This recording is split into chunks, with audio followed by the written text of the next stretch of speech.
पूजनीय मानते हैं। आज आप हम लोग को देख रहे हैं, मेरे नाम और प्रतिष्ठा को देख रहे हैं, लेकिन कल मैंने भी बहुत दुख किए, मैंने भी कांटों के बिस्तर पर सोया। तो महादेव के रास्तों पर चलिएगा तो दुख तकलीफ तो आपको घेरेंगे ही घेरेंगे, लेकिन जिस दिन महादेव मिल जाएंगे तो वो कांटा भी फूल बन जाएगा, है ना।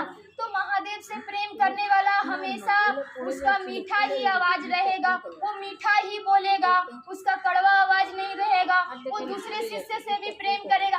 आप जब तक शिष्य से नहीं प्रेम करिएगा, आपको गुरु से प्रेम नहीं होगा। कहते हैं ना, शिष्य से, अगर आप जो भगवान का जो भक्त होता है, अगर आप भक्त का ही अपमान करिएगा तो भगवान से प्रेम कैसे होगा।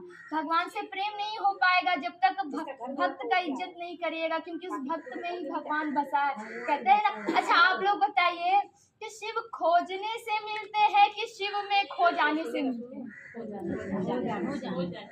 शिव में खो जाने से मिलते हैं। देखिए, सभी लोग जानते हैं यहाँ पर, फिर भी हम और अब शिव को ढूंढते हैं। देखिए, सही बात है। देखिए, अगर कोई सच्चा शिष्य अगर ईमानदारी से खड़ा हो गया, वो यदि शिव को ढूंढता है तो शिव को स्वयं धरती पर आना पड़ेगा, तो ये भी गलत नहीं है। शिव खोजने से भी मिलते हैं, शिव में खो जाने से भी मिलते हैं। तो देखिए क्या बोलता है, देखिए कितना सुंदर बात है। हमारे महादेव बोलते हैं कि तू मत ढूंढ मुझको इस दुनिया में, तू मत ढूंढ मुझको इस दुनिया में, तेरे मन में मिल जाऊंगा। अगर तमन्ना हो तुझको मुझसे मिलने की, तो हाथ रख अपने दिलों पर, तेरे धड़कनों में मिल जाऊंगा, तेरे धड़कनों में मिल जाऊंगा। देखिए कितना सुंदर बात बोल रहा है मेरा महादेव। फिर भी हम और अब समझते नहीं। हमारे साहब खुद बोल के गए कि मतलब क्या करोगे इस दुनिया में, आप क्या करोगे कुछ भी लेकर इस दुनिया में, सब कुछ छोड़ के तो एक दिन जाना है उसके पास। फिर भी अहंकार करते हैं हम और आप, फिर भी समझते नहीं हैं। अरे समझिए, क्यों हम और आपको 3 सूत्र क्यों मिला, हमारे महादेव ने हम और आपको ही क्यों चुना। देखिए, हम और आप कभी समझे कि महादेव हमको अपना शिष्य क्यों बनाए, हम ही महादेव के गुरु, मतलब महादेव ही हमारे गुरु क्यों हुए। हम लोग कभी सोचते हैं? नहीं सोचते। बस कुछ प्रॉब्लम हुई, महादेव हमको धन दे दीजिए। क्या गुरु इसलिए बनाया कि तू हमको धन दे दे, तू हमको दौलत दे दे, तू मेरे बेटा को नौकरी लगा दे, क्या इसलिए गुरु बनाए हैं? नहीं। पहले समझिए कि गुरु किस लिए बनाए हैं। क्योंकि देखिए, 5 तत्वों से बना ये ब्रह्मांड है, और 5 तत्वों से हमारा आपका बना शरीर है कि नहीं। और इसी 5 तत्वों पर जो भारी पड़ जाए वो कौन सी शक्ति है, बताइए आप लोग। इसी 5 तत्वों पर जो भारी पड़ जाए वो कौन सी शक्ति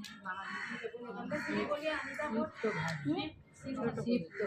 जो 5 तत्वों से बना ये ब्रह्मांड है, 5 तत्वों से हम और आप बने, अग्नि जल वायु। इस 5 तत्वों पर भी जो भारी पड़ जाए वो कौन सी शक्ति है? प्रेम है, ज्ञान है। इस 5 तत्वों पर भी जो भारी पड़ जाए वो ज्ञान की शक्ति है। क्योंकि ना जल इसे डुबा सकता है, ना अग्नि इसे जला सकता है, ना आकाश इसे खुद में लुप्त कर सकता है, ना धरती इसे खुद में समा सकता है, तो ना हवा इसे उड़ा सकता है।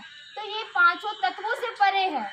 हमने क्या बोला कि आप और हमको शिव ने अपना शिष्य क्यों बनाया? बहुत लोग हैं, बना सकता था ना, फिर भी हम और आपको चुना अपना शिष्य बनाने के लिए। तो किस चीज की जरूरत है हम लोग को? ज्ञान की जरूरत है ना। तो कभी ज्ञान भी मांग लीजिए ना उस शिव से। साहब कहते हैं कि कभी ज्ञान भी मांग लो। यदि आप ज्ञान मांगते हो अपने महादेव से तो आपको सब कुछ मिलेगा। आपको धन की क्या जरूरत है, आपको नौकरी की क्या जरूरत है, आपको सब मिल जाएगा। कहते हैं ना, जब विद्या ही नहीं रहेगी तो नौकरी कैसे करिएगा? जब पढ़े लिखे ही नहीं रहेंगे तो नौकरी कहाँ से करेंगे? तो यही बात है कि हम और आपको भी उसके जो साहब ने जो दिया है, हम और आपको उस उद्देश्य पे चलना है। कोई गुरु भाई, कोई गुरु बहना का साथ चलिए, लेकिन गलत रास्ते पर मत चलिए।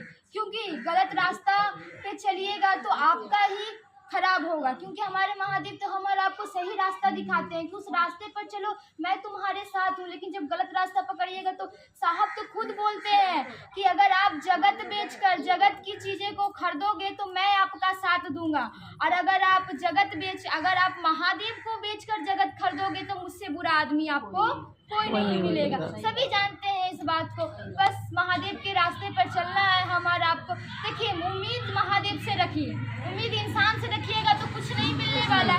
देखिए कितना सुंदर बात बोलता है एक आदमी कि एक व्यक्ति पूछता है कि एक व्यक्ति दूसरे व्यक्ति से पूछता है कि अच्छा आप लोग अमीर को भगवान मांगते हुए सब दे देते हैं और गरीब 15 साल से मांगता है, उसको भगवान क्यों नहीं देते हैं? समझिएगा इस बात को कि अमीर के मांगते हुए भगवान सब दे देते हैं और गरीब को 15 साल से गरीब मांग रहा है, उसके मांगते हुए भगवान कुछ भी नहीं देते ना। तो वो आदमी इस बात को पूछा ऐसा क्यों? तब देखिए वो आदमी कितना सुंदर बात बोलता है कि अमीर जो है वो मंदिर के अंदर भगवान से मांगता है और गरीब जो है मंदिर के बाहर इंसान से मांगता है। इसीलिए इंसान से उम्मीद रखिएगा तो कुछ नहीं मिलेगा। कहते हैं ना, इसीलिए तो महादेव ने बोला कि तू भी कमाल करता है, उम्मीद इंसान से लगाकर शिकायतें भगवान से करता है कि नहीं? तू भी कमाल करता है, उम्मीद इंसान से लगाकर शिकायतें भगवान से करता है। तो क्या मिलेगा? ऐसे करिएगा तो कुछ नहीं होगा। आपको महादेव के राहों पर चलना पड़ेगा, क्योंकि जीना उसी ने सिखाया है। कहते हैं ना, उसकी दया से आए हैं, एक दिन उसकी दया से चले जाएंगे। तो हम और आपको मन शांत कर कर गुरु चर्चा करना है, ऐसे शोर करके नहीं करना। अगर मेरा वाणी आप लोगों को खराब लग रहा हो तो हमको माफ करिएगा। नहीं, बहुत सुंदर आप बोलते, हमको माफ करिएगा। क्योंकि देखिए, हमको सोनू गुरु भैया फ़ोन किए, हमको बोले कि हमको बोले कि यहाँ पर थोड़ा आके थोड़ा गुरु बहना लोग को थोड़ा तुम अपना वाणी बोलो, थोड़ा उनको समझा दो। इसलिए हमको भी मालूम नहीं था, तब हम बिना गुरु बहना को फ़ोन किए वही यहाँ तक रात को दिखाए, तब हम लोग आए, तब हम लोग आप लोग से मिले। कहते हैं ना, बहुत अच्छा लगा। देखिए आज महादेव एक परिवार बना दिया है ना, कि हम और आपको